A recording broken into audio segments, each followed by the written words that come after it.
Amém? Obrigado pela música. Feliz sábado. Eu ainda continuo como uma espécie de emissário da escola de Louisville, então antes de mais nada, para eu não correr o risco aqui de me esquecer, a Mrs. Goodrich me pede que eu informe a igreja que amanhã eles terão a escola aberta e terão até a oportunidade de jogar algumas partidas de futebol entre as 10 da manhã e o meio-dia. E, de maneira muito especial, haverá um garage sale no dia 31, sem ser amanhã, o outro domingo. Aí é durante toda a manhã, das 8 ao meio-dia. A julgar pelo que eu vi lá, tem gente que pode fazer excelentes negócios. Dia 31, sem ser amanhã, no outro domingo. No sábado passado, eu estava com a minha família na igreja do NASP. E eu confesso a você que eu desejei muito estar aqui nesse sábado com vocês. E louvo a Deus porque de fato eu estou aqui hoje pela manhã com vocês.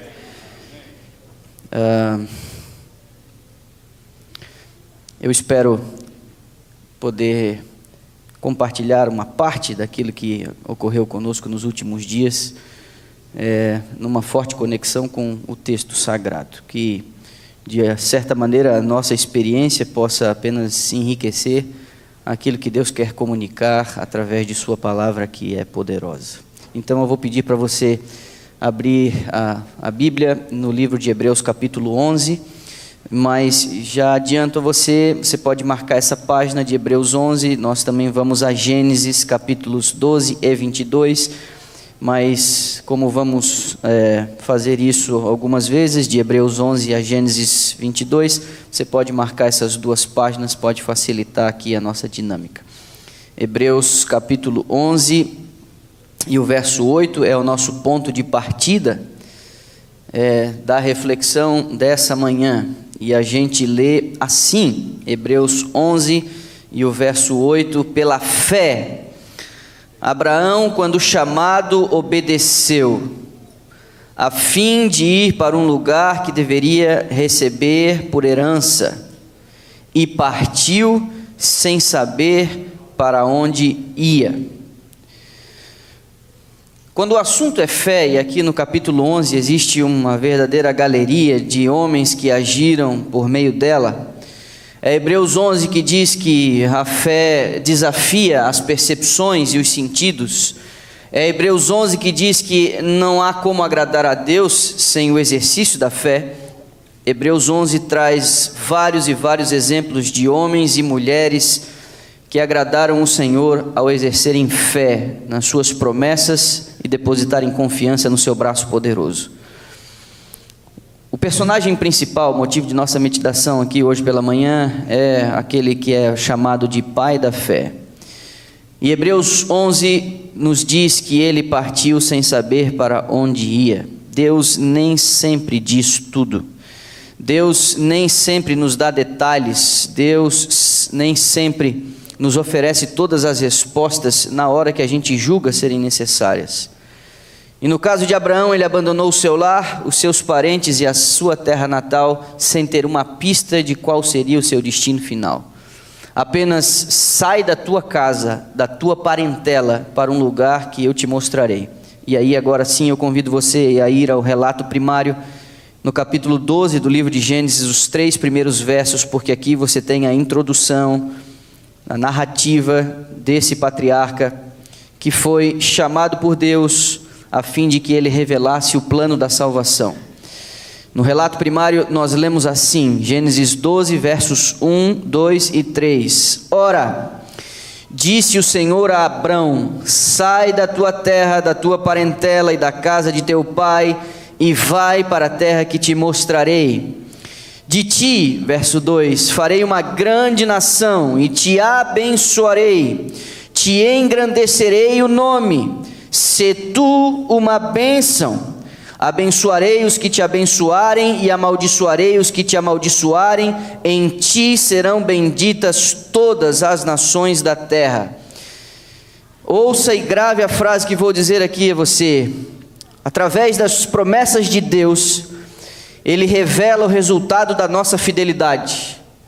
Através das promessas de Deus, Ele revela os resultados de nossa fidelidade, mas nem sempre Deus detalha o processo que nos levará até lá. Nem sempre. Eu tinha 16 anos. Alguns de vocês já ouviram essa história. E alguns de vocês até reclamaram comigo, porque na semana de oração que fiz aqui em outubro do ano passado, eu acabei não compartilhando com toda a igreja. Os mais curiosos andaram aí vasculhando a internet, ouvindo alguns dos meus sermões. Então a esses eu peço licença, mas eu queria contar a você. Eu tinha 16 anos. Parecia haver já um plano muito bem delineado para a minha vida. Eu trabalhava já para a igreja e servia a igreja.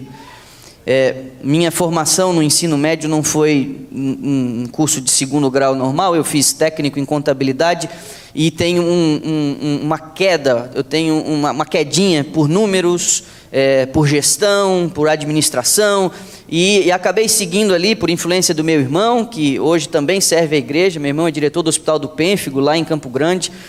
De um cunhado também que servia a igreja como contador, como gestor. Hoje ele é tesoureiro de escola, na maior escola da União Centro-Oeste Brasileira. Eu, por influência deles, fiz contabilidade no ensino médio e acabei sendo convidado para trabalhar na associação, na Associação Catarinense, lá com sede em Florianópolis. Comecei como office boy, despachando livros didáticos e uniformes para as escolas. Depois me passaram a auxiliar contábil, eu fui caixa. E eu realmente me levantava todos os dias para trabalhar com muita satisfação. Eu amava o que eu fazia. Estudava à noite e trabalhava durante o dia. Minha rotina era bem intensa, porque eu começava às 7h30 no trabalho, e às 11h30 eu voltava para casa à noite, depois da escola, no período noturno. Foi numa manhã fria de junho, aos 16 anos de idade, que eu ouvi o chamado de Deus para ser um pastor. O que nos surpreendeu a todos, mais tarde, quando eu revelei isso à família e à igreja, mas especialmente a mim, porque parecia não haver nenhuma inclinação natural para o ministério pastoral. Mas eu não posso negar que ouvi a voz de Deus me chamando para ser um pastor. Por 3 meses eu lutei sozinho e calado, sem revelar a absolutamente ninguém o que se passava dentro do meu coração. Mas a voz era insistente e o chamado era muito claro e muito direto. Aí, revelei à família, me aconselhei com um pastor experiente, alguém com quem eu tinha uma relação de muita confiança. E depois acabei comunicando o meu chefe, dizendo que estava pedindo demissão do trabalho porque precisaria me preparar para ingressar na faculdade de teologia. O que eu já precisei descobrir logo nos primeiros passos é que não havia fundos suficientes na família para conseguir me manter na faculdade. Aquele era, sem dúvida nenhuma, um dos piores momentos financeiros da minha família. O estado de Santa Catarina, meu pai aposentado da Polícia Civil, com salários atrasados, nem que eles quisessem, eles poderiam me ajudar. O que me levou, inevitavelmente, a um único caminho, muito comum a estudantes que precisam de recursos para estudar. Eu fui colportar. Em dezembro de 99, ali 2 meses depois de pedir demissão, eu me filiei a uma campanha de estudantes, numa cidade portuária, ali no litoral catarinense, lá em Itajaí. Alguns de vocês aqui conhecem. Como eu era um aficionado por números, eu fiz os cálculos. O semestre custava tanto, então eu dividi pelo número de dias úteis naquele verão, e eu sabia exatamente quanto eu tinha que vender por dia, para que ao final das férias eu tivesse todos os recursos para conseguir ingressar na universidade. Passei no vestibular e faltava, tudo estava certo, só faltava realmente o que nós entendíamos ser o mais complicado, que era uma grande quantia de dinheiro. Na medida em que os dias foram passando, matematicamente eu percebi que a minha situação estava se complicando, porque eu não conseguia alcançar as metas diárias. E ao final de cada semana, quando eu me assentava para fazer os cálculos, eu percebia que estava cada vez mais complicado e que eu precisaria vender cada vez mais para alcançar, ao final das férias, a quantia necessária. Chegou a última semana. Matematicamente era quase impossível eu conseguir os recursos. Faltava praticamente ali uns 40%, de 30% a 40%, para eu conseguir em 5 dias o que faltava para conseguir alcançar a bolsa para ir para o NASP. Para um menino de, agora já com 17 anos, administrar esse tipo de sentimento foi muito complicado. E nessa fase da vida, os sentimentos eles ficam muito desencontrados e você não consegue administrar direito as coisas, o que você está sentindo, e as coisas parecem não fazer muito sentido. E foi com muita apreensão que eu dei os meus primeiros passos naquela última semana, sabendo que era a última. Eu havia feito um trato com Deus. Porque quando você entra numa parceria com Deus e quando você faz um contrato com Deus, você pode ter certeza de que Ele vai cumprir a parte dele no contrato. Você precisa apenas se assegurar de que você vai cumprir a sua. E parte do contrato que eu havia feito com Deus é que eu não seria negligente nas minhas tarefas. Eu não negligenciaria nenhum dia de trabalho, nenhuma hora sequer. Se ao final das férias esse negócio tivesse dado errado, eu ia ter clara certeza de que a culpa não era minha, de que alguma coisa tinha acontecido, mas eu tinha feito a minha parte. Então, eu percebi, vários dos meus colegas daquela equipe, éramos 120 naquele verão, no domingo pela manhã, depois das dicas e do treinamento, eles por baixo da calça usavam o short e o calção e iam para a praia. E as ruas realmente estavam desertas, era verão, e eles, para não ficar ali à toa nas ruas, eles iam aproveitar a praia e trabalhar no final do dia. Mas o meu senso de responsabilidade me impedia de fazer isso. Eu não sabia nem para que lado ficava a praia na cidade. Então eu ia para o meu bairro, deserto, porque não tinha ninguém em casa, todo mundo aproveitando o verão, o calor e a praia, e eu ficava de plantão. Na medida em que eles voltavam da praia, eu ia oferecendo os livros e trabalhava até o último momento em que era possível entrar nas casas um domingo à noite. Me lembro vários e vários domingos em que eu, a sós, naquele bairro quente, procurava uma sombra falando com Deus, pedindo para que as pessoas pudessem voltar para casa mais receptíveis às minhas abordagens ao final daqueles domingos. Ok? Eu tinha feito a minha parte. Agora era terça-feira. Eu tinha um colega, ele era realmente muito, muito especial. Ele já fazia o 4º ano da faculdade, estava ingressando no 4º ano da faculdade. Havia me antecipado muitas coisas do que eu veria no curso de teologia.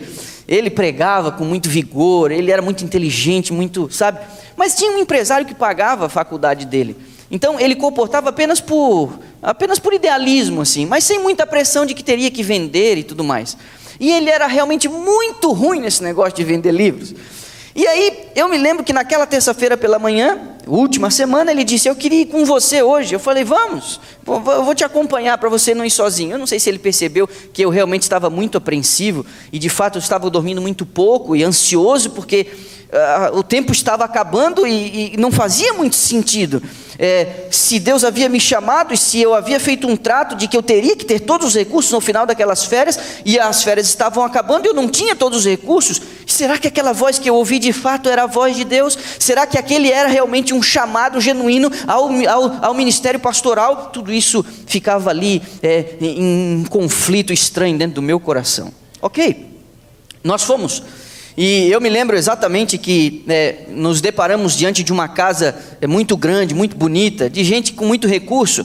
E esse tipo de casa normalmente amedronta, assim, quando você vai bater, assim, porque essas pessoas, elas às vezes não são tão solícitas e não estão, sabe, tão abertas assim. Então, eu me lembro que nós oramos, antes de apertarmos a campainha, nós oramos ali na frente de uma lixeira. A lixeira, eu me lembro muito bem, sempre conto esse detalhe, porque a lixeira era muito grande mesmo, ficava aqui na extremidade, perto do muro, e aí eu coloquei a mão no ombro dele, e eu fiz a oração, e a oração, eu me lembro, ela foi uma oração muito simples, direta. Eu disse, Senhor, o Senhor quer influenciar as pessoas com os livros que nós temos, e o Senhor também sabe que eu preciso dos recursos para estudar, então, Senhor, nós vamos fazer a nossa parte, por favor, faz a sua, e em nome de Jesus, amém. Eu apertei a campainha, alguém atendeu, eu disse mais ou menos do que se tratava, dei ali, fiz a abordagem, a pessoa abriu o portão, nós entramos, era um rapazão bem grandão assim, e ele nos ouviu atentamente, e depois de eu ter feito toda aquela explanação e mostrado e dito as vantagens e desvantagens da coisa, ele disse, olha, eu gostei muito, meu pai lê demais, mas eu não tenho autonomia para comprar, se você puder voltar aqui amanhã, você oferece para ele e tal. Aí eu meio frustrado, né? Já tinha perdido o elemento surpresa, beleza, já se voltasse no dia seguinte já dizendo que estava vendendo o livro, isso já pareceria um pouco estranho. Eu disse, tudo bem e tal, e fui dali. Acabou a terça-feira, eu me lembro que aquela noite foi uma noite muito complicada. Agora eu só tinha a quarta, a quinta e a sexta. E eu me lembro, num quarto apertado, nós no início das férias éramos 4 naquele quarto, e era um quarto pequeno, e 4 já estava apertado, mas ao final das férias estávamos em 12 ali, em 12, e eu dormia com o pé do Gabriel 43, bem aqui, quase na minha face, assim, à noite, eu ficava olhando para aquele pé, assim, todo mundo apertado, amontoado ali. E eu me lembro que eu tomei espaço assim na janela, que ficava no segundo andar, olhando aquele céu estrelado, muito quente, todo mundo dormindo, e eu pensando comigo, né, o tempo está acabando, Senhor, é isso mesmo, esse é o negócio, é nessa direção que eu devo seguir. Amanheceu a quarta, e aí eu acabei impulsionado, voltando àquela casa. Pensei comigo, não custa tentar, eu também já tenho poucas opções aqui, meu campo de trabalho está acabando, voltei lá. Quando eu voltei, tinham muitos carros assim estacionados na rua, vários para dentro do pátio da casa, e quando agora uma voz de uma mulher me atendeu, ela disse, hoje não é o melhor dia, sofremos aqui uma perda, se você puder voltar na semana que vem, a gente te atende sem problema nenhum e tal. Eu disse, não, tudo bem, ok. Isso foi quarta. Veio a quinta, e de quinta para sexta, eu não preguei o olho. Que coisa estranha. Não fazia sentido. Faltava quase um terço, e me restavam apenas poucas horas. Como eu lembro disso. Sexta, 11 da manhã, eu estava na casa de uma senhora. A casa ainda estava no tijolo, sem ser rebocada. Eu não tive coragem, no final, depois de falar com ela, de oferecer o livro. Ela não tinha a mínima condição de comprar. Eu não sei o que ela viu no meu rosto, mas em algum momento, ao final ali da minha explanação, quase me despedindo, ela olhou para mim e falou, meu filho, está tudo bem com você? Você quer comer alguma coisa? Onde é que está a sua família? Sabe? Eu devia estar realmente muito amedrontado para ela poder ter esse tipo de questionamento assim. Então, eu acabei deixando aquela casa e uma forte convicção dentro do meu coração dizia, você precisa voltar naquela outra casa. Eu tinha ido na terça, tinha ido na quarta, já estava quase meio-dia, vou, não vou, acabei decidindo, eu vou. Quando eu estava quase chegando na casa, eu lembrei do meu amigo, olha, ele tinha ido comigo as outras 2 vezes, chamo ele ou não chamo, chamo ou não chamo, chamo ou não chamo. Eu falei, eu vou chamar ele. Ele foi comigo as 2 vezes, eu vou chamar ele. E fui atrás dele, tentando descobrir onde é que ele estava. Daqui a pouco eu passo na frente de uma casa, ele está lá numa varandinha conversando com uma mulherzinha lá e tal, e eu entro pelo portão, senhora, depois ele termina, vamos ali comigo, depois você volta aqui. E eu arrastei ele, saí dali, falei, precisa ir comigo lá, vamos lá na casa daquele fulano lá. Ele, mas tentar de novo, falei, vamos lá. E no caminho eu disse assim, olha, se eu vender 10 coleções completas da Grant, eu vou dar 2 de oferta para Deus. E aí ele virou para mim, assim, meio que até em tom de zombaria, falou assim, você vai vender 10 coleções para uma pessoa, para quê? Depois que é a mesma coleção, depois que ela lê uma vez, vai ler a segunda, terceira e tal. Não faz sentido. Nós chegamos lá. E quando fomos orar de novo, antes de tocar a campainha, eu botei a mão no ombro dele assim, e quando puxei a respiração para contar, para orar, ele disse assim, não, deixa que hoje eu oro. Aí ele fez um negócio muito bonito, porque ele orava muito bonito, ele tinha uma voz assim, sabe, ele impostava a voz, e eu me lembro claramente a oração que ele fez, e aí ele, nosso Deus e Pai, e você já fica concentrado, né, com uma introdução dessa assim, e aí ele começou, agradeceu pelo sol que estava brilhando, o céu azul, as árvores, o canto dos pássaros. E eu aqui comigo, né? Gente, é muito pecado em mim, é por isso que eu não vendo então, porque eu nunca agradeci por essas coisas e tal. E pensando, né? Será que lá no curso de teologia eles vão ensinar a gente a orar assim, a ter essa gratidão toda? E ele foi orando e orando e orando. E foi eu ali concentrado com a mão no ombro dele. E daqui a pouco ele diz assim, Senhor, eu só te pedi isso uma única vez e te peço agora de novo. E eu aqui, né? Envia do céu o anjo Gabriel para dar essa oferta com a gente. E aí, gente, eu confesso para você que na hora eu não me aguentei. E eu estava ali concentrado, abri o olho assim no meio da oração e pensei comigo, mas logo esse aí que é tão atarefado, né? Porque não é onipresente, ele só pode estar num lugar de cada vez, né? Então, cheio de coisa para fazer aí, esse drama todo que está o planeta, vai vir aqui para dar essa oferta, né? Pensei comigo, mas ele deve saber o que está falando, vai que tem algum texto aí, né? Que ele faz esse tipo de tarefa, de vez em quando, não sei. E em nome de Jesus eu dei o amém e fui, e vamos lá, toquei a campainha. E aí quando eu toco a campainha, dessa vez ninguém questiona absolutamente nada, apenas o portão se abre. E aí o comportor, que não pode perder a chance, eu já entrei assim, coloquei a pé, puxei ele, bati o portão, eu já estava dentro, sabe? Quando eu estou dando os passos assim para entrar, um acesso que havia ali, um homem surge na porta. E quando ele surge na porta aqui, de trás, na lateral da casa assim, me vê um Doberman desse tamanho assim. E aí eu pensei comigo, olhei para trás, eu já tinha fechado o portão, meu amigo. Aí o homem disse, pode vir, que ele não vai fazer nada se eu não falar. Aí eu fui meio devagarinho, meio de lado assim, com o olho, né? E o senhor vai mandando eu entrar e tal, não me conhece, eu posso, sei lá, né? Aí ele olhou para mim de cima e embaixo assim, e falou, você é inofensivo, né? Tipo assim, pode entrar aí. Nós nos assentamos. Meu colega ficou aqui à minha esquerda, eu fiquei na cabeceira da mesa e o dono da casa aqui, o seu Danilo. E eu, enquanto começava ali a falar, tentando despertar nele o interesse e tal, ele fez uma coisa que você não pode fazer com gente que está começando. Eu estava começando, ele pegou aquele resumo, que os comportores chamam de prospecto, ele puxou aquilo da minha mão assim e começou a folhear sozinho assim, ó. E aí eu já me perdi todo, o negócio tinha virado já uma salada assim, e eu olhava a gravurinha onde ele estava olhando para ver se eu dizia alguma coisa compatível com a figura, e o bicho, ele foi folheando, já saiu da saúde, foi para a família lá no final, e essa coisa toda, adquira já o seu, que tinha lá a lista de nome das pessoas que tinham comprado, e eu falei, mas essa é a pior oferta que eu já dei em toda a minha vida. Quando eu olho para o meu colega, ele faz assim, né, do tipo assim, nossa, que fiasco, desastre, deu tudo errado. Aí ele viu, o seu Danilo viu o símbolo da Casa Publicadora Brasileira. Ele falou, a Casa Publicadora Brasileira? E eu disse, a Casa Publicadora Brasileira. Falei, eu já dei aula com esses livros, o senhor já deu aula com esses livros. E aí ele disse assim, e quanto custa esses livros? Quando ele me fez a pergunta, eu disse, olha, é tanto, e ainda vem uma fita de vídeo, né? E aí ele levantou-se para desligar a chaleira que tinha pitado ali, ele estava tomando um chimarrão, e aí quando ele de costas foi na cozinha, ele falou assim para mim, eu acho que eu vou querer 8.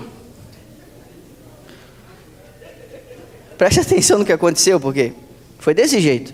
Eu acompanhando os movimentos dele, indo à cozinha, ele diz para mim de costas, eu vou querer 8. E aí foi como se o universo tivesse parado.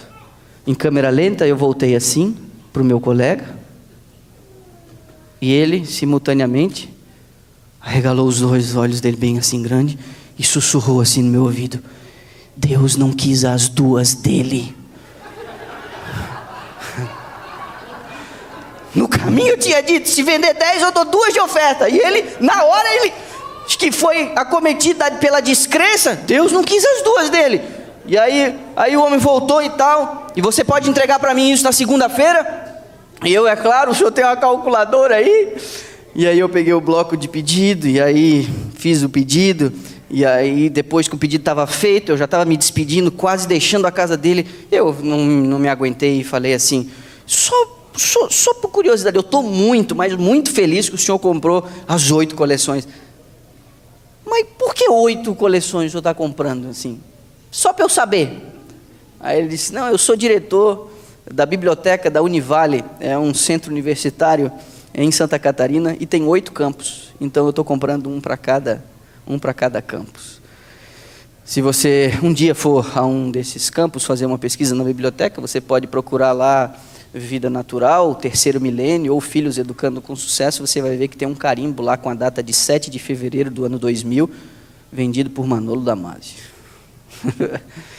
Ao final da semana eu fiz todas as entregas, e aí juntei todo o dinheiro, cheque, toda aquela coisa toda, e fui fazer a soma dos recursos, e O semestre no NASP há 16 anos atrás custava R$ 4.668. Regular interno, curso de teologia.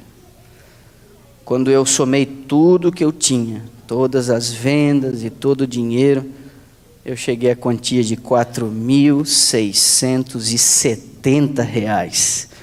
Foi o semestre e mais R$ 2 de sobra. Que para você pode apenas indicar que sobrou R$ 2, mas era como se Deus estivesse dizendo, está aqui o semestre e mais uma refeição, porque era R$ 2 que eu gastava por dia para comer naquele período. Diante dessa situação, a pergunta é, por que Deus faz algumas coisas do jeito que Ele faz? Por que às vezes o nosso extremo é explorado, nos levando quase a entrar em parafuso diante de algumas situações? Porque às vezes, mesmo Ele garantindo através de suas promessas, através de sua palavra, das impressões do Espírito e até das evidências, você vai nessa direção aqui. Quando nós sofremos algum abalo, quando há uma intercorrência, a gente olha diante da situação e começa a coçar a cabeça dizendo, não faz sentido. Eu vou dizer, nós somos muito diferentes aqui entre nós, mas eu posso acreditar que de fato, em um ou outro momento você já experimentou uma situação semelhante, indo numa direção e daqui a pouco acontece algo e você não faz sentido.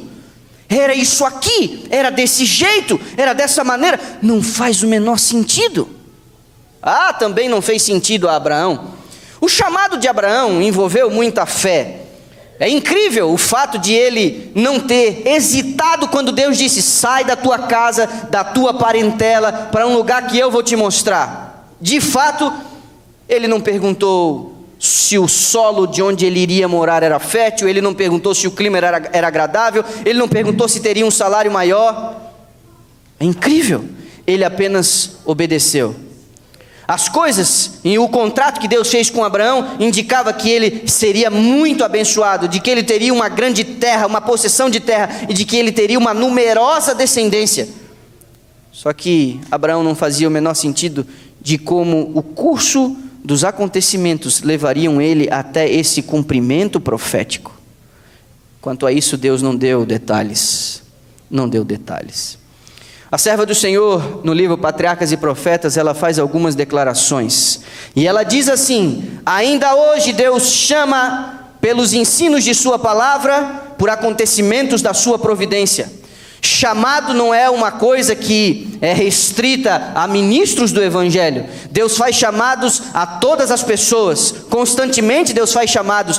Deus tem um propósito para a sua existência. E segundo a revelação profética, Ele continua chamando pelos ensinos de sua palavra e por acontecimentos de sua providência. Você em algum momento é encurralado pelo curso dos acontecimentos, a ponto de Deus fazer um chamado a você, a ponto de Deus deixar claro qual é a sua vocação e o propósito da sua existência. E a serva do Senhor ainda continua, vida de comodidade, a influência de amigos e parentes embaraçariam o desenvolvimento de traços essenciais para a realização de sua obra. Por isso ele disse, sai da tua casa e da tua parentela. Influência de amigos, ela diz, influência de amigos e de parentes. Nós temos clara evidência de que a idolatria já havia afetado a casa do pai de Abraão. E aquilo que Deus intentaria fazer com a raça humana, passando pelo seu servo, o patriarca Abraão, ele precisaria realizar, mas teria que tirá-lo da influência de amigos e de parentes, porque ia atrapalhar o plano de Deus para a vida dele. Deus chama os seus servos para fora das influências e auxílio humanos, e os leva a sentirem a necessidade de seu auxílio, e a confiarem nele somente, para que possa se revelar. E ela complementa, isso aqui tem se tornado uma bandeira para mim e para minha família. O lugar mais feliz da terra para Abraão seria aquele em que Deus quisesse que ele se achasse. Quando eu me formei, 4 anos depois desse episódio com o anjo Gabriel, quando eu me formei, Deus falou comigo mais uma vez. Pode parecer um pouco estranho, né? Quem sabe um outro dia a gente comente um pouco sobre isso. Deus falar, Deus falou. a voz de Deus, como entender. Mas eu estava no ano da formatura, nos meses que precediam a formatura. São aqueles meses para os estudantes de muita ansiedade, porque é onde os estudantes começam a receber os chamados. Os presidentes dos campos de todo o Brasil e alguns até da América do Sul, eles visitam os seminários de teologia, fazendo entrevistas com os formandos, para que eles possam fazer chamados. Essas entrevistas revelam se um determinado obreiro, pelas observações dos professores, dos preceptores, do pastor da igreja e de todos aqueles que tiveram ali relação com os estudantes, se esse estudante tem um perfil para atender uma determinada necessidade em algum ponto do país. Normalmente, o que acontece? Normalmente, se eu sou de um determinado estado, de uma determinada região, o presidente em exercício daquele estado, daquela região, vai visitar o seminário e vai ter uma conversa comigo. Normalmente ele sabe que tem alguns formandos do território dele, e é quase como uma praxe o campo absorver os seus obreiros, que um dia eles enviaram para se preparar para o ministério, e agora eles estão prontos para que num período de estado probatório, normalmente de 4 anos, a igreja possa revelar que de fato eles têm a vocação ministerial. No entanto, aconteceu uma coisa muito estranha, porque nos meses que precederam a minha formatura, Deus falou em alto e bom tom no meu coração: eu não quero que você vá para a sua terra. Parentes, irmão, funcionários ali, todo um conjunto de amigos, foi do lugar que eu saí, perto dos pais, e agora Deus diz: eu não quero que você trabalhe na sua região. O presidente era um amigo, conhecido, e eu entrei num drama. Como é que eu vou dizer para ele agora que eu não quero trabalhar lá? Pois bem, um mês antes dos chamados acontecerem, ele foi transferido, o presidente, e chegou o novo, eu não tinha mais compromisso nenhum com ele. Foi quando eu fui chamado para um outro lugar, para um outro estado, que não a minha região. Sabe, em algum momento eu parei para pensar um pouco sobre isso depois. Às vezes, e pela experiência de Abraão, eu consigo entender, às vezes você precisa ficar longe de amigos e de parentes, para que sem o auxílio humano você desenvolva elementos para que cresça na fé. A gente fica muito confiado quando nós temos um ambiente de segurança, nós nos sentimos muito autossuficientes, e às vezes esse desamparo pela falta pela ausência, pela falta de apoio humano, é justamente o que Deus quer, para que a gente se apoie única e exclusivamente nele. No ano passado, eu mencionei a vocês aqui no encerramento da semana de oração, mais uma vez Deus havia falado conosco. A minha vida realmente estava bem confortável, e Deus interviu achando que algumas coisas precisariam ocorrer. Nós fomos à palavra, e eu disse: Senhor, eu preciso tratar isso como um chamado, porque a igreja formalmente não vai me entregar uma carta dizendo: peça uma licença, suspenda as suas atividades e vá estudar. A igreja não vai fazer isso, e eu confio no discernimento da igreja, mas Senhor, a igreja não vai fazer isso. Então eu preciso que o Senhor fale diretamente comigo, e que ao eu comunicar à igreja, a igreja possa entender, possa reconhecer. Foi realmente incrível o que aconteceu o ano passado, porque quando eu comuniquei a minha saída, eu saí do Brasil com a bênção da igreja. A bênção da igreja através de palavras de apoio, palavras de afirmação, palavras de estamos aguardando o seu retorno, mas eles fizeram mais do que isso. A igreja tomou o voto de manter os meus vínculos com o Brasil, pagando o meu fundo de pensão e a minha aposentadoria, como se eu não tivesse parado de trabalhar. Eles continuam pagando para mim como se eu fosse funcionário deles lá, dizendo: agora você termina o que você tem que fazer e nós estamos aguardando o seu retorno. Todos os acontecimentos indicavam que esse era o caminho, e agora, com a bênção da igreja e dos seus líderes, eu dei esse passo. Vim aqui numa semana de oração inusitada. O Léo, em algum momento, quando assisti isso, nunca o me encontrei, faz contato comigo e pede: vá a Dallas, atende um convite ali. O André da Lighthouse disse: eu preciso que você, porque houve uma falha aqui, ou quem viria para mim em novembro não vai poder vir, você pode cobrir. E aí, num espaço de 3 semanas, eu venho a Dallas 2 vezes, e eu digo: Senhor, e nós estávamos num processo, vamos à África do Sul, Austrália, Estados Unidos, para onde nós vamos? Temos que sair do país, mas para onde nós vamos? Para onde nós vamos? E Deus foi encurralando as coisas. E o curso a providência, o curso dos acontecimentos foi nos levando a essa condição. Eu vim aqui, o Grenville me ajudou, eu fui até a escola de Richardson, onde eu supostamente achei que eu iria morar e onde meu filho ia estudar. E quando nós estacionamos ali na escola, o Espírito de Deus falou muito claro no meu coração. Eu não pude negar as impressões. Não é aqui que ele vai estudar. Mas todos falaram que essa é a melhor escola. Todos disseram que era a melhor estrutura. Todos disseram que era o melhor lugar. Não é aqui que ele vai estudar. No dia seguinte eu fui a de Louisville. Eu não tinha nem botado os meus pés dentro da escola. E a paz inundou meu coração dizendo, é aqui que ele vai estudar.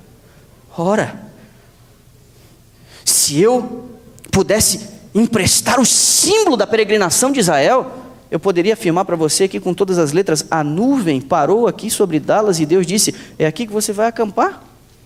Tudo indicava isso. Não conhecia ninguém, não tinha vínculos, sabe? O Texas para mim, no meio do país, longe de tudo que eu conhecia, fiz semana de oração e mais semana de oração, tudo na costa leste, do lado de lá, um monte de amigo, um monte de coisa. Não, você vem para cá, sabe? Mas ok, eu não podia negar, sabe? As impressões, tudo indicava era isso aqui, tudo indicava que era isso aqui. A igreja manteve os meus estudos no mestrado, que acabei me formando na semana passada, mas aí nós fomos assaltados por uma situação. Usufrui o benefício de permanecer aqui com o visto de estudante, servi como voluntário na escola, configurando a minha estada aqui como alguém que não veio para ganhar dinheiro, não veio para acumular nada. Eu fui muito consciente, entendendo de que eu vivo como um voluntário, como um missionário em terra estranha. Porque não mudou, o chamado é o mesmo, a vocação é a mesma, eu apenas estou interrompendo o curso natural das coisas, me preparando ainda para servir melhor a igreja, nos anos que ainda me restam antes do retorno de Cristo. Aproveitando esse momento para discipular o meu filho, para torná-lo um homem poderoso nas mãos do Senhor, quando ele alcançar a sua maturidade. Eu gasto horas por dia com ele. Nós seguimos todos os protocolos. Marquei a entrevista, fui a Brasília, fiz um casamento, e numa semana apertada, onde eu tinha que realizar um casamento, fazer a entrevista no consulado, fazer a defesa da tese do mestrado, participar da formatura do mestrado, tudo isso tinha que acontecer. O carro que eu vendia, a procuração que eu tinha que fazer, tudo apertado, estava tudo cronometrado. Mas no domingo à noite, depois que eu fiz um casamento em Brasília, véspera da entrevista, eu acordei de madrugada para orar. Meu coração estava tão tranquilo. Tudo parecia estar tão claro, tudo parecia estar tão delineado. Nos últimos 12 anos eu vim aqui 14 vezes, nunca extrapolei absolutamente nenhum prazo no país. Já tinha um visto de estudante que havia respeitado por conta do mestrado na Andrews. Estava tudo certo. Eu não vou ter dificuldades amanhã, não fazia sentido. Mas na madrugada de domingo para segunda, eu fui à Bíblia orar e fui meditar no capítulo 6 do livro de Daniel. E quando eu meditei no capítulo 6 do livro de Daniel, 3 coisas me saltaram do texto. Não fez sentido para mim ali naquela hora. A primeira coisa, não foi achado culpa em você. Segundo, não haverá dano sobre você. Terceiro, você creu no Senhor. Não fez sentido, voltei a dormir, de manhã cedo levantamos e fomos eu e Jane ao consulado. Mas para nossa surpresa, o visto de estudante foi negado. Às vezes essa entrevista, e vários de vocês podem ter passado por isso, às vezes nessa entrevista, você é questionado sobre muitas coisas. Como você vai fazer isso? Onde está o fundo? Quem é responsável? Qual é o seu vínculo? De onde você vem? O que você faz? Qual é a sua profissão? Qual é a sua formação? Quanto tempo você vai ficar? Não foi feito esse tipo de pergunta para a gente. Eu estava tranquilo do lado de cá do guichê. Você não chega lá para contar a historinha, você responde apenas o que é perguntado a você. Eu estava com um envelope com várias coisas ali que eu poderia apresentar se fosse questionado. Eu não fui questionado. Apenas ao final ela disse, você não está elegível para esse tipo de visto agora, as razões estão na carta, e ela deu as costas e deixou o guichê vazio.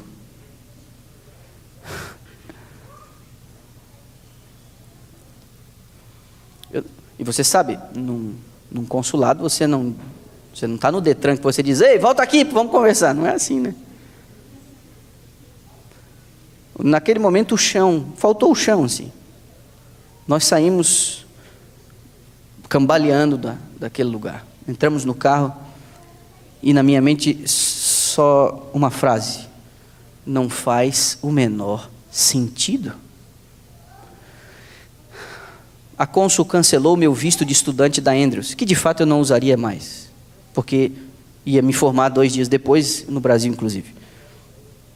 Mas o visto de estudante, o visto de turista foi preservado. O meu, o da minha esposa e do Noah, que vai vencer em 2020 alguma coisa. Foi preservado. Mas nós ficamos assim. Na hora não me ocorreu a ideia, eu volto como turista? Não, como é que eu faço para aplicar de novo? Mas, sabe, você não tem as respostas. Você fica assim, quase que à deriva. Fui resolver outras questões ao longo do dia que precisava resolver. Mas na madrugada de segunda para terça, eu não consegui conciliar o sono. E fui à palavra de novo. Eu fui à Bíblia de novo. E eu abri no 2º livro de Reis, capítulos 18 e 19, no episódio de Ezequias e Senaqueribe. E dali, lembre-se, na madrugada anterior, 3 ideias. Você não teve culpa, não haverá dano, porque você creu no Senhor. Pois na madrugada seguinte, no episódio com Senaqueribe, 4 ideias me saltaram do texto, fazendo queimar o meu coração. Hoje é um dia de angústia para você. Você tem uma carta em suas mãos, uma carta que te ameaça. Mas não temas essas palavras. Nenhuma flecha será lançada contra você. Na noite anterior, você não tem culpa, não haverá dano, porque você creu no Senhor. Na noite seguinte, hoje é um dia de angústia, você tem a carta de ameaça nas mãos. Mas nenhuma flecha, não temas essas palavras, nenhuma flecha vai te acertar. Com essas palavras, eu disse a Deus: eu quero aproveitar a oportunidade de exercer fé essa semana. Como os amigos de Daniel, se a gente queimar, queimamos, mas ajoelhar eu não vou. Se as coisas derem de um jeito diferente, tudo bem, mas duvidar do Senhor, eu não vou. Esse fracasso eu não quero colecionar na minha experiência cristã. O fracasso não de não voltar, o fracasso de duvidar do Senhor. Porque a tua palavra está dizendo isso daqui: independente do que aconteça, eu não vou colocar na tua conta o fato desse negócio ter dado diferente do que eu achava que deveria ser. E assim foi. Na quarta-feira, eu defendi a tese de mestrado. A minha mente tão absorvida com esse grande problema, eu defendi a tese de mestrado, minha mãe, meu pai, todo mundo ali atrás da banca, a banca me inquirindo ali sobre as coisas. A impressão que eu tinha é que eu estava apresentando a carta missionária no sábado de manhã da igreja, assim, sabe? O meu outro problema era tão grande que aquilo ali para mim parecia que estava assim. E foi suavidade, respondi, nem respirei fundo, nem engoli a saliva, assim, tranquilo. Parecendo que estava fazendo um negócio mais simples do mundo, assim, corriqueiro. Parece que como você estivesse defendendo a mesma tese de mestrado toda semana, coisa mais normal do mundo, assim. No dia seguinte, a formatura, foto, festa, todo mundo feliz, e eu lá naquele meio, assim, sabe? Ei, sorri para cá, mãe feliz ali, o pai, aquela coisa toda. Mestre em liderança pela Andrews University, aquele negócio todo para mim, sabe? Mas eu não vou desonrar a Deus. Na véspera do embarque, e aí decidimos, vamos voltar, como turistas, esperando que eles permitam a nossa permanência, e a gente vê e pensa sobre mudança de status e aplica de uma outra maneira. Mas aí eu recebi a ligação do pastor Cláudio no meio da semana, na quarta-feira, véspera da formatura, depois da defesa da tese. E aí aconteceu uma coisa, porque quando a gente embarcou para o Brasil, agora no início de julho, eu disse para a Giane, a gente optou em ficar um pouco afastado da comunidade brasileira, numa tentativa de desenvolver mais rapidamente o idioma. Mas as poucas horas do sábado pela manhã, ouvindo um sermão em inglês, participando de uma escola sabatina, também não deu aquele, né, empurrão assim, dizendo, agora vai, né? E pelo menos uma vez por mês eu vim aqui na igreja, só para botar meus dedos na tomada assim, dar uma carregada boa e passar o resto do mês, né? Toda sexta-feira, Noah, nós vamos na igreja do Luigi amanhã, né? E aí a gente decidiu, semestre que vem, haja o que houver, nós vamos para lá mesmo, entendeu? Para ficar lá e vamos lá no meio daquele povo. Aí o pastor me escreve uma carta que se responsabilizando por minha permanência nesse semestre, dizendo que eu serviria a igreja de Dallas como um voluntário, como missionário durante esse semestre, que faria 2 retiros espirituais e ações evangelísticas, e coloca os prazos na carta. E quando nós entramos e chegamos na imigração, sim, isso foi na quarta-feira, uma carta realmente que demonstra muita generosidade e muita preocupação, um gesto que de fato eu jamais vou poder me esquecer. Não foi uma carta para cumprir um protocolo dizendo, eu fiz alguma coisa para ajudar, o senhor foi além, as suas palavras, nós temos muita gratidão no coração, muita gratidão. E aí na véspera do nosso embarque, fazendo culto em família, o meu sogro dirigiu os nossos momentos ali, e ele abriu a Bíblia no livro de Neemias, no capítulo 2, e 3 coisas nos saltaram do texto. A primeira, você está com o rosto abatido, você vai ficar fora por um prazo de tempo, mas eu estou enviando você com cartas nas mãos, fica tranquilo. Foi isso que o rei fez para Neemias quando ele voltou a Jerusalém. Eu tinha, naquela mesma semana, 2 tipos de cartas, uma que me ameaçava e uma que me dava garantias. E em todas as vezes o texto bíblico falou dizendo, fica tranquilo, eu estou no controle. E aí, para minha surpresa, nós dormimos a noite inteira no voo, desembarcamos na terça-feira aqui. E quando fomos questionados na imigração, dissemos, nós somos missionários, vamos servir como voluntários na igreja de Dallas. E como eu não minto, nós somos missionários e serviremos como voluntários na igreja de Dallas. E a partir de hoje eu estarei à disposição da igreja, porque vou honrar as palavras daquela carta. A vocês que servem nos seus mais variados departamentos, a vocês que têm um coração na igreja e acham que de alguma maneira eu posso ajudar, eu assim o farei. Eu vou apenas pedir uma gentileza de que a ajuda que você acha que eu possa prestar, eu queria que você requisitasse ela a partir do meu sponsor, que é o pastor Cláudio, ok? Se você precisar de alguma coisa, você solicita a ele e aí ele vai fazer os arranjos para eu poder atender a igreja como voluntário missionário nesse semestre. Amém. Às vezes as coisas não fazem muito sentido. Eu de fato não sei quais passos eu vou dar agora. Nós estamos orando e eu estou orando a Deus porque através da sua palavra Ele possa me dizer que ação eu devo tomar nas circunstâncias em que eu me encontro aqui. O que de fato não pode acontecer é que a minha permanência não pode configurar nenhum tipo de legalidade, porque eu não posso me incapacitar para o futuro servir a igreja caso ela me requisite, porque eu ainda tenho muita coisa para fazer. Agora, para a gente terminar, e eu, de fato, quero me desculpar a você por me alongar em histórias e no testemunho, mais do que normalmente eu faço quando prego a palavra, mas eu queria que o dia de hoje, a mensagem de hoje, se erguesse como um monumento, um baluarte de reconhecimento de como Deus tem dirigido a minha vida e de como Ele tem falado as coisas. Mas quando vamos a Gênesis capítulo 22, é o último texto dessa manhã. Eu teria até outros 2 diferentes aqui, apenas vou citá-los. Então essa é a última página. Depois dessas coisas, diz o verso 1, pôs Deus Abraão à prova, ele disse, Abraão, este lhe respondeu, eis-me aqui, Senhor.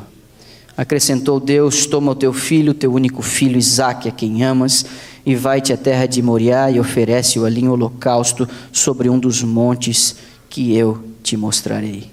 Levantou-se, pois, Abraão de madrugada, tendo preparado o seu jumento, tomou consigo 2 dos seus servos e a Isaque, seu filho, rachou lenha para o holocausto e foi para o lugar que Deus lhe havia indicado. Todas as vezes que você vê no relato bíblico Deus dizendo Abraão, você vai reparar que há apenas uma única resposta por parte do patriarca: eis-me aqui. Abraão conhecia o sotaque de Deus, você compreende?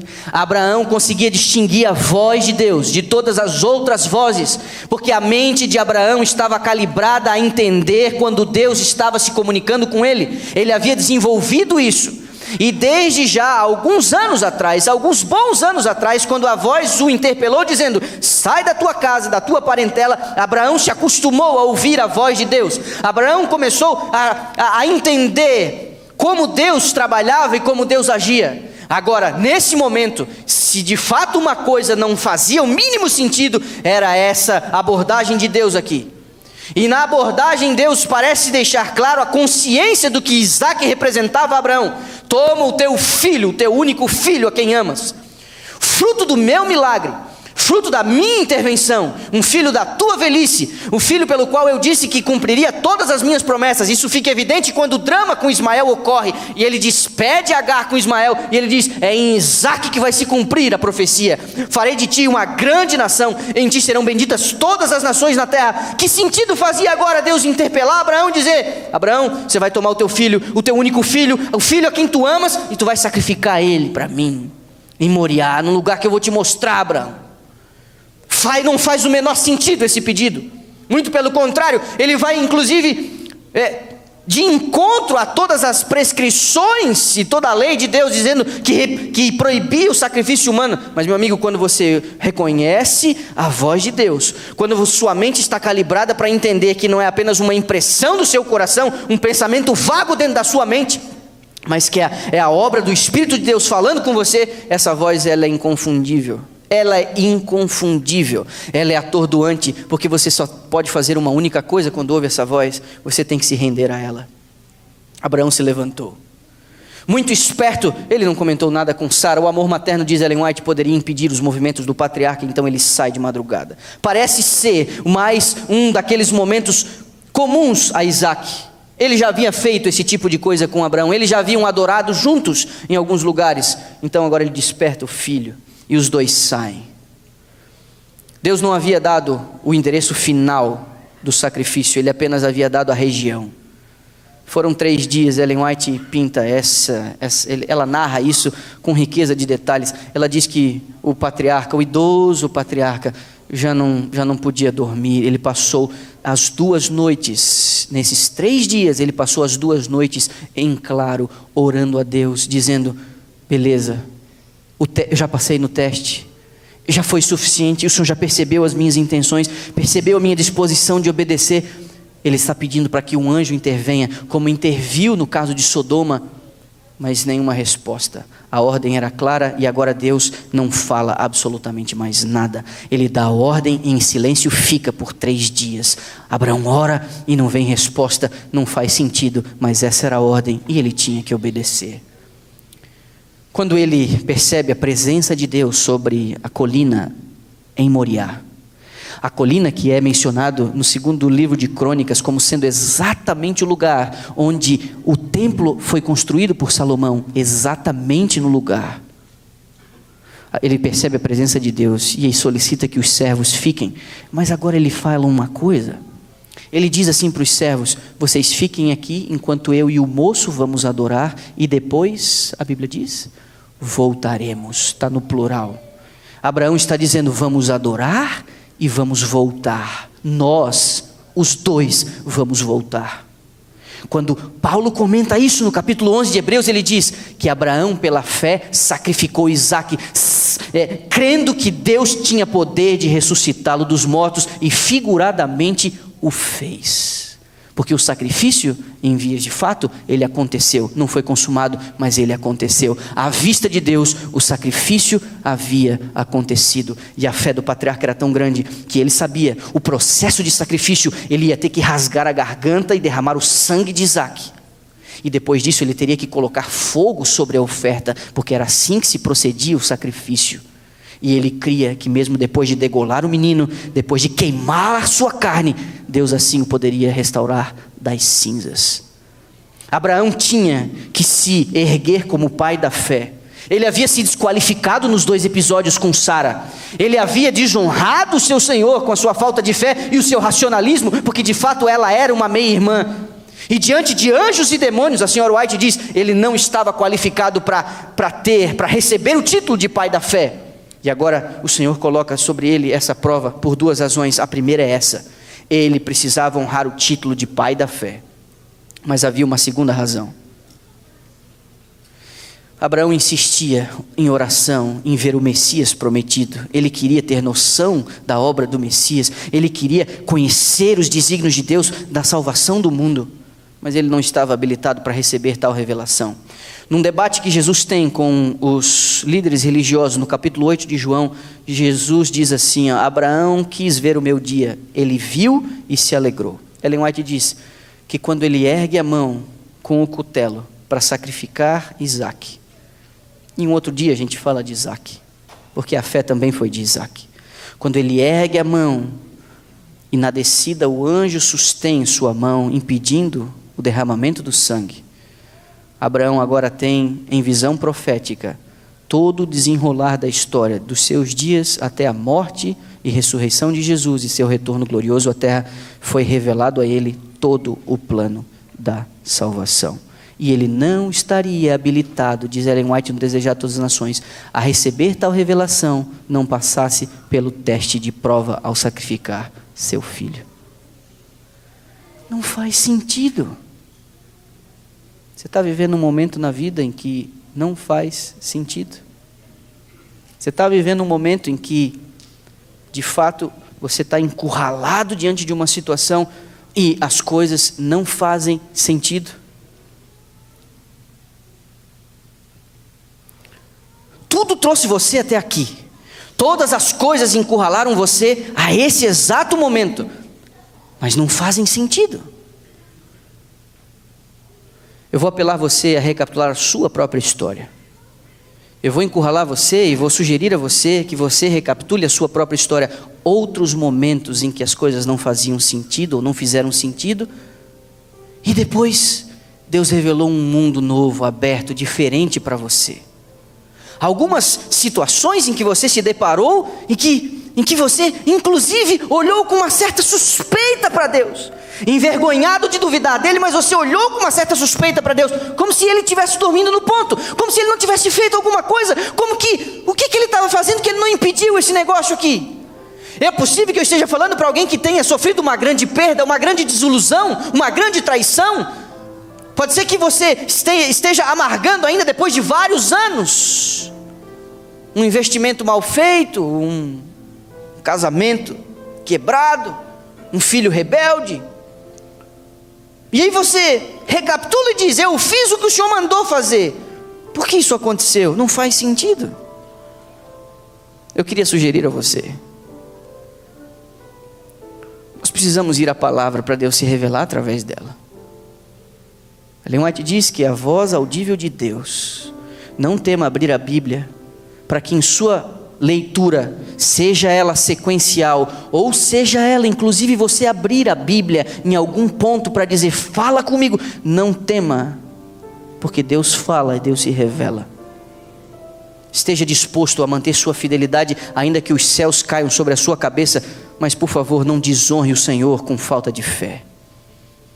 Diga como os amigos na Babilônia, diante da ameaça iminente: Ele tem poder, se Ele não quiser, ainda assim não vou ajoelhar. Seu papel é obedecer. Ele vai dizer as suas promessas, e você tem que perguntar. Ellen White diz no Grande Conflito: qual é a promessa? Qual é o meu dever? Crê na primeira e obedece a segunda. É isso que eu e você precisamos fazer.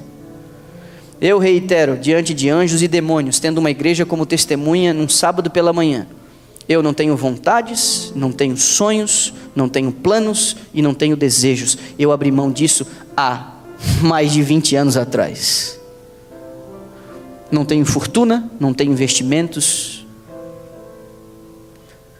Vivi uma grande alegria em resumir a minha vida a 6 malas no início desse ano. Me desfiz de tudo que eu tinha da minha biblioteca e saí, tudo que eu tinha era em 6 malas. E mesmo hoje essas 6 malas me parecem ainda que é muita coisa, podia até ser menos do que isso. Eu sempre disse que era um obreiro de malas prontas, pois parece que essas coisas começam a fazer muito mais sentido agora. O mundo é o campo missionário e a minha família é uma família de missionários.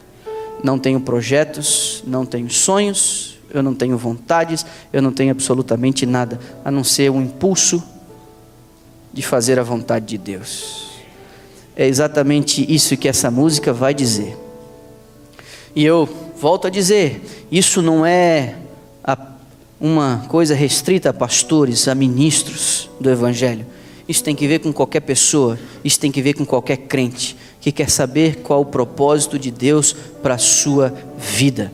É isso que essa música quer dizer. Essa música retrata muito bem o lema da nossa vida. Os planos que nós temos são dele, os sonhos que nós temos são dele.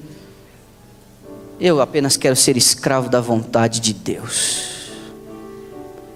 Quero servi-lo com dedicação. Quero inspirar as pessoas através do exemplo. Não tenho nenhuma outra vontade. Não tenho nenhum outro sonho. E me coloco à sua disposição. Disposição para servir, disposição para atender, disposição. Que Deus possa revelar os seus planos a nós, na medida em que o nosso coração consiga suportar. Mas eu não quero desonrá-lo com descrença e com dúvida. Apenas honrá-lo com obediência, custe o que custar de minha parte. Ouça a canção. E se esse for o teu desejo de se unir a nós, dizendo: eu abro mão também das minhas coisas e quero que o Senhor revele a mim a sua vontade. Até o final dessa canção eu vou sugerir que você se coloque em pé. Deus leva a sério sua decisão. E através do curso dos acontecimentos, Ele vai colocar você exatamente onde Ele quer que você esteja.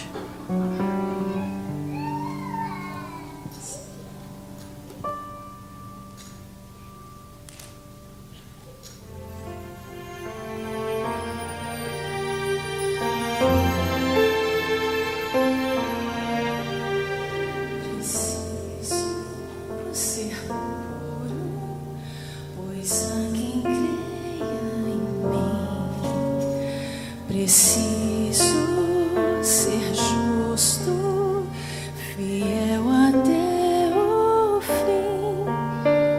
São tantos olhares tentando encontrar em meus próprios passos caminho pra lá. Preciso ser forte, pois muito há que enfrentar. Buscar de joelhos poder para andar. São tantos pesares e o mal a rodear que nada no mundo desvie o meu olhar. Meus lábios são teus, são tuas as minhas mãos, meus pés onde queiras ali estarão.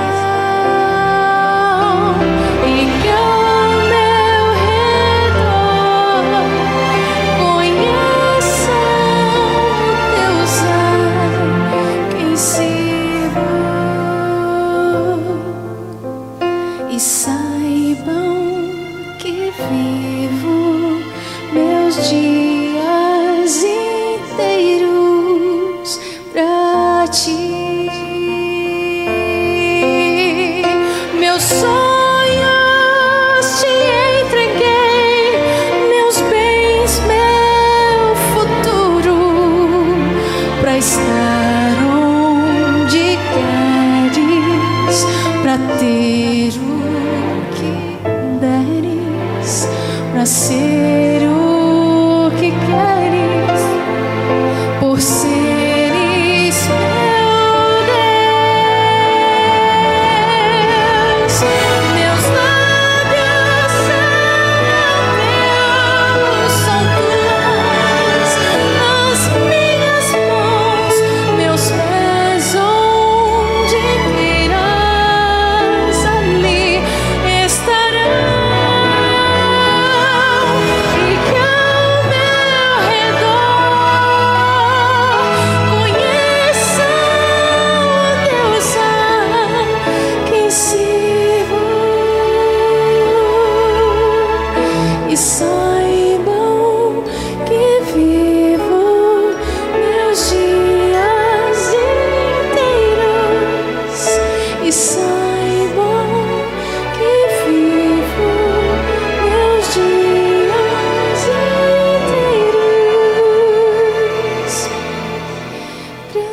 ti.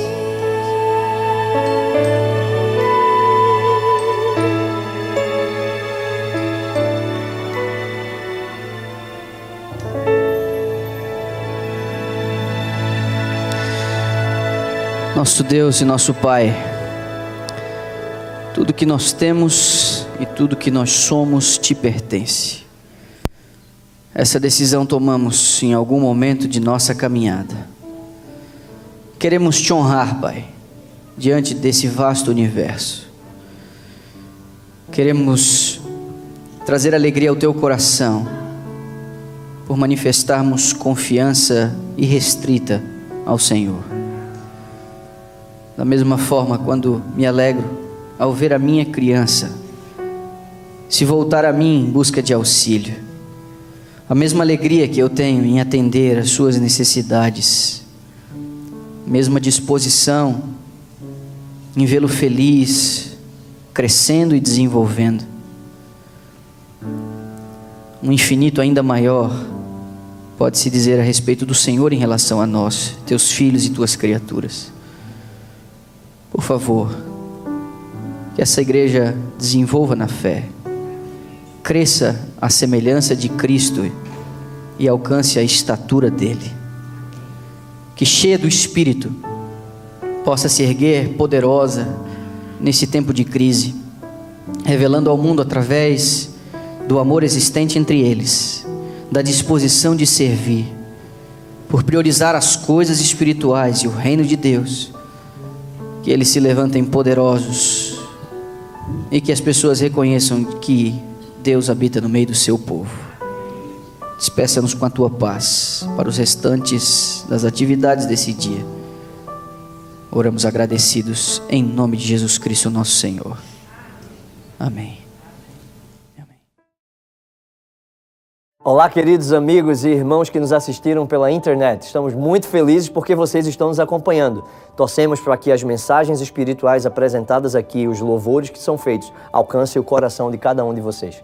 Queremos convidá-los que no próximo sábado, às 10h45 da manhã, vocês nos acessem de novo para participar junto conosco desse culto de adoração. Também vá à nossa página no Facebook e coloque um like lá, porque assim você fica sabendo de todas as programações que acontecem aqui em nossa igreja. Enfim, que Deus abençoe a todos e que tenham um feliz sábado.